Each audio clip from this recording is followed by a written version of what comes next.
آج سے قریب 4500 سال پہلے مصر یعنی ایجپٹ میں ایک ایسا عجوبہ بنایا گیا جو آج کے دن تک لوگوں کو چونکا کے رکھ دیتا ہے، the great pyramid of Giza. Egypt میں ٹوٹل 138 پیرامڈز موجود ہیں۔ ان پیرامڈز نے پچھلے ہزاروں سالوں سے کئی خطرناک طوفان اور ارتھ کویکس کا سامنا کیا ہے۔ ان سب کے باوجود یہ تمام پیرامڈز اپنی جگہ پر کھڑے ہیں۔ آخر اس کے پیچھے کون سے انجینئر تھے جنہوں نے ان پیرامڈز کو ارتھ کویک پروف بنایا اور ان کی تمام سائٹس کو ایگزیکٹلی 51.5 ڈگری کے اینگل پہ سیٹ کیا؟ آخر اتنے بڑے اور عالیشان پیرامڈز کے بنانے کا مقصد کیا تھا؟ ہزاروں سال پہلے جب انسان کے پاس نہ ہی کوئی ٹولز یا ٹیکنالوجی موجود تھی، تب ان پیرامڈز کے دیواروں کو کیسے انچ بائی انچ صفائی کے ساتھ لیول کیا تھا؟ کیسے 50 ٹن وزنی پتھروں کو لگایا گیا اور اس کو اسکوائر شیپ میں کاٹ کر بغیر کرین کے 480 فیٹ اونچائی تک پہنچایا گیا؟ آئیے اس ویڈیو میں جاننے کی کوشش کرتے ہیں۔ ان تمام پیرامڈز میں سے سب سے بڑا pyramid the great pyramid of Giza ہے۔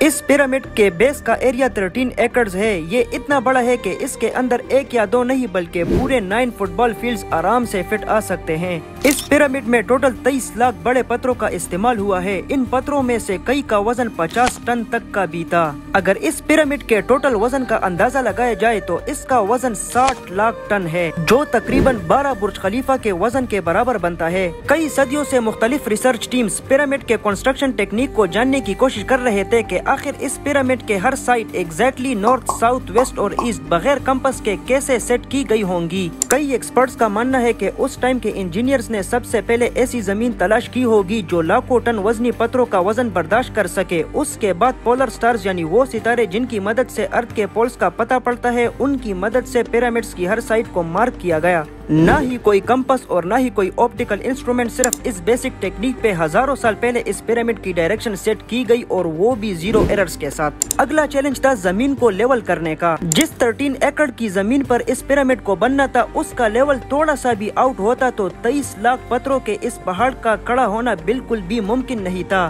اب اس زمین کو لیول کرنے کے لیے اس ٹائم کے انجینئرز کے پاس نہ ہی لیزر لیولر تھا اور نہ ہی ببل لیول۔ ایکسپرٹس کا ماننا ہے کہ کنسٹرکشن سائٹ کی چاروں طرف گڈھا کر کے اس میں پانی ڈالا گیا ہوگا اور پھر ایک سائٹ کے پانی کے لیول کو دوسرے سائٹ کے پانی کے لیول کے ساتھ میچ کیا گیا۔ جو زمین کا حصہ پانی کے لیول سے میچ نہیں کر رہا ہوگا، اس کو چینی اور ہتھوڑوں کی مدد سے کاٹ کر لیول کیا گیا۔ اب ڈائریکشن بھی سیٹ تھی، مارکنگز بھی ہو چکی تھی اور زمین کا لیول بھی سیٹ تھا۔ اب باری تھی کنسٹرکشن سٹارٹ کرنے کی، جس کے لیے لاکھوں ٹن وزنی اور بڑے پتھر درکار تھے۔ لیکن یہ پتھر کاٹنے کے لیے نہ ہی ان کے پاس گرائنڈر تھے اور نہ ہی جیک ہیمرز، لیکن پھر بھی انہوں نے 50 ٹن وزنی پتھر کاٹے بھی اور ان کو اسکوائر یا ریکٹینگل شکل بھی دیا۔ لیکن آخر کس کی مدد سے؟ ناظرین، یہی وہ صرف ایک ٹول تھا جس کی مدد سے پتھروں کو کاٹا گیا۔ ان پتھروں کو پیرامڈ کنسٹرکشن سائٹ گیزا سے 250 کلومیٹر دور ٹورا کے شہر میں کاٹا گیا تھا، لیکن مسئلہ یہ تھا کہ اسے گیزا تک ٹرانسپورٹ کیسے کیا جائے۔ ہر ایک پتھر 50 ٹن یعنی 50,000 کلو گرام کے برابر تھا، جو تقریباً 3 بسوں کے وزن کے برابر بنتا ہے، اور 23 لاکھ پتھر صرف ایک پیرامڈ میں استعمال ہونا تھے۔ اتنا زیادہ وزن ٹرانسپورٹ کرنے کے لیے نہ ہی اس دور میں کوئی جانور کام آ سکتا تھا اور نہ ہی ان کے پاس ٹرکس موجود تھے۔ حیرت انگیز طور پہ یہ کام ورکرز اور کشتیوں کی مدد سے کیا گیا۔ ٹورا اور گیزا کے درمیان ریور موجود ہے جس کا فائدہ اٹھایا گیا اور بڑی بڑی کشتیوں میں پتھر لاد کر پیرامڈ سائٹ پر پہنچایا گیا۔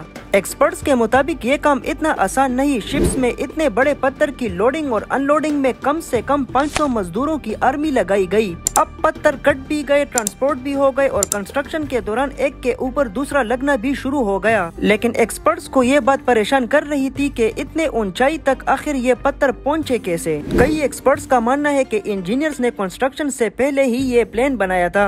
انجینئرز نے یا تو اسپائرل ٹریک کے ذریعے مزدوروں سے پتھر اوپر پہنچائے اور یا پھر زگ زیگ ٹریک کے ذریعے۔ لیکن بات اب بھی یہاں پر ختم نہیں ہوتی، کیونکہ اس پیرامڈ کے اندر کمپارٹمنٹس، ان کے اندر جانے کا راستہ اور کئی چھوٹی چھوٹی سرنگیں بھی بنائی گئی تھی جو ایکسپرٹس کو حیران کر گئی۔